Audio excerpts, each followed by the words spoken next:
This is James P. White from 95.7 Cruise FM, The Locker Room. Welcome to the Jedi Jimmy podcast. This is episode number 49, The Mandalorian, Season 3, Episode 1.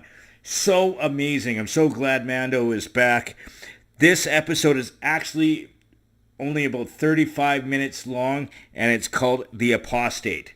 Just in case you don't know, the apostate is a person who renounces religious or political beliefs or principle, but in his case, he was actually technically kicked out of the Mandalorian,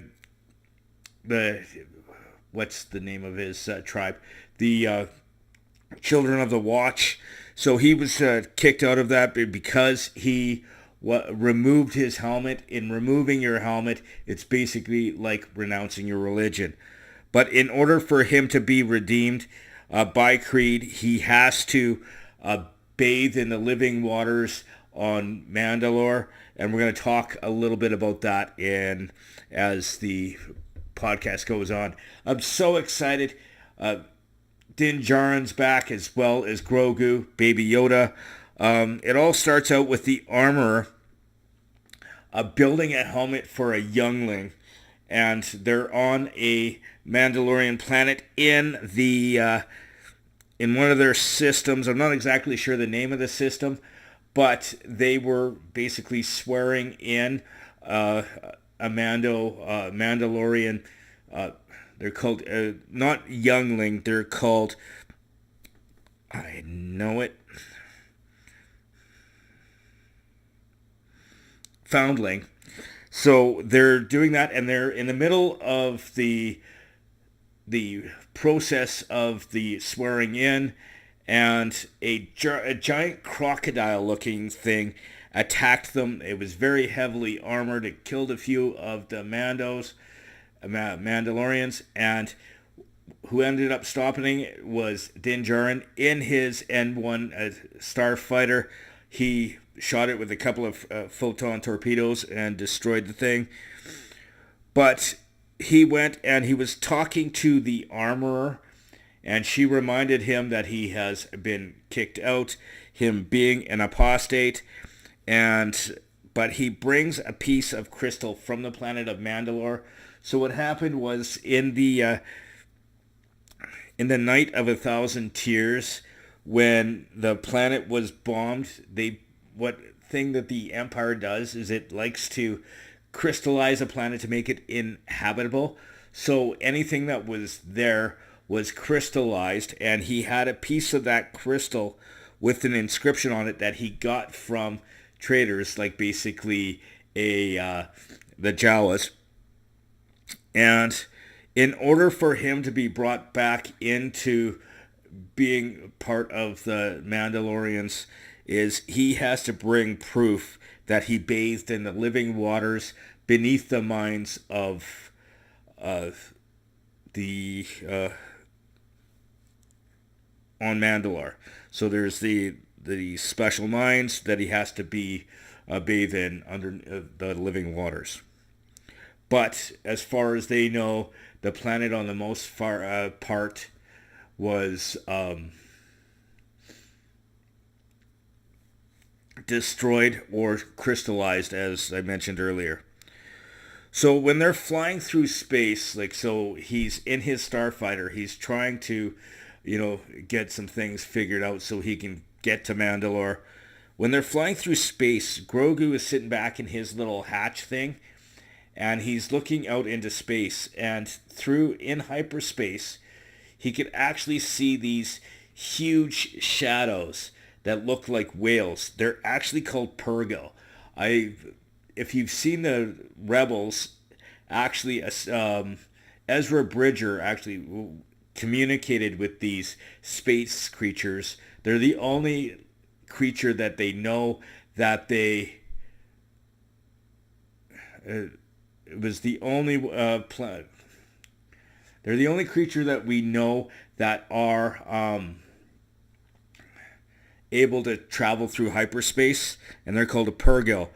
And this might be a link up to what possibly will happen in the Ahsoka series, because she's looking for Ezra Bridger, who was last seen with the Purrgil. So that could be a hint to what's going to happen in the future. So one thing about the hatch that Grogu sits in is there's actually a trap door, so he can go from his hatch and go into where Din Djarin is, or Mando, to do his to go and sit with him. Now, when they go to Navarro, that's basically the planet that spent a lot of time in the first season of Mando. He went and saw Grief Karga, who is now the High Magistrate, which is basically he runs the whole town of Navarro. And when Mando went there, he saw the statue of IG-11, and he wants to rebuild it. He needs its help to keep an eye on Grogu, to protect him. But they go to try and reactivate him, and it actually tries to kill Grogu. So what they had to do is they ended up getting these master droid builders, and the thing is one of them is very similar in race to Babu Frick. Remember from the Rise of Skywalker, there was these tiny little guys. He looks almost like a Fraggle. That was fixing C-3PO, but now they're trying to get him to fix IG-11, but they need a part. So actually, eventually, Din Djarin, Armando, has to leave the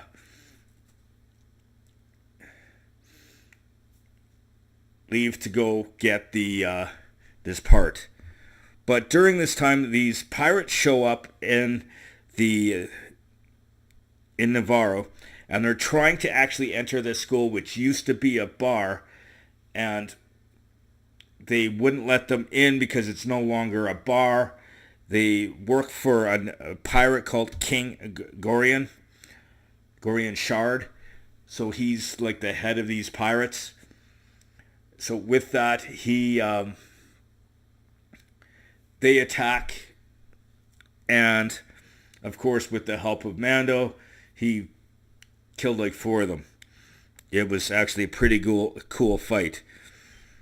Now, when they're talking, they mention Cara Dune. Now, if you remember, the actress who played Cara Dune, Gina Carano, she was actually fired from Disney for some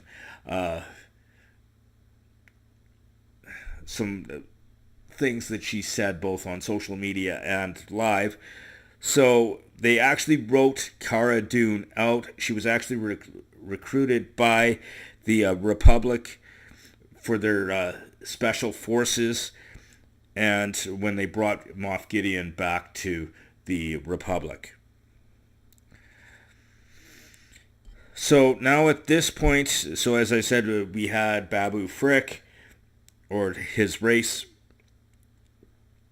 Now when Mando is trying to leave the planet to go see if he can find this part and deal with some other stuff, he was actually attacked by a bunch of pirates. They're the same men, or some of the same men that he killed a bunch of in the village. But when he goes, he destroys them all and then escapes from the big ship, which was run by Gorian Shard. So he escapes there and he goes to Kale Vala. It's a planet in the Mandalorian system. It's actually the home world of the House of Kreese, where there's a Mandalorian castle. Now, Bo-Katan is now the head of the House Kreese. She was there, but actually her army abandoned her because they feel she was no longer their leader, because the Darksaber is no longer in her possession, or actually it's in the possession of another Mandalorian, which is Din Djarin. So she blames the Children of the Watch for the fall of Mandalore. She blames also Mando for the fact that her army left her. But she actually did tell him that if he wants to find the living waters of the mines on Mandalore are actually under the Civic Center in the city of Sandari on Mandalore. So this episode was actually directed by Rick Famuyiwa.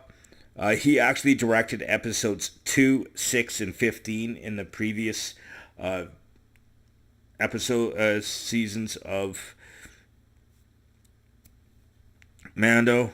Now, I do have some predictions. First of all, Mando will find Mandalore, and he will be redeemed in the living waters. Bo-Katan and Mando will actually end up fighting for the dark saber, and that's where she's trying to regain the control over the Mandalorians. And the pirates that Mando fought in this episode will be chasing him more and more. I so loved this episode. It was awesome. As I said earlier, it was a really short episode, but there was a lot of stuff that happened. I do need to thank you for joining me for this podcast. It's my first podcast in quite a while. I look forward to talking to you next time when it is episode number 2 that I'll be talking about. But I do need to thank my sponsors. First of all, I do need to thank Crier Media. It's now the network that I have this podcast on, and there's hundreds more podcasts. You can find them as well. And I do need to thank my buddy Army Chris, Fire for Effect Productions. He did actually help me get a lot of this stuff going for the podcast. Do need to thank him and you for joining me. I look forward to seeing you next time, and may the Force be with you always.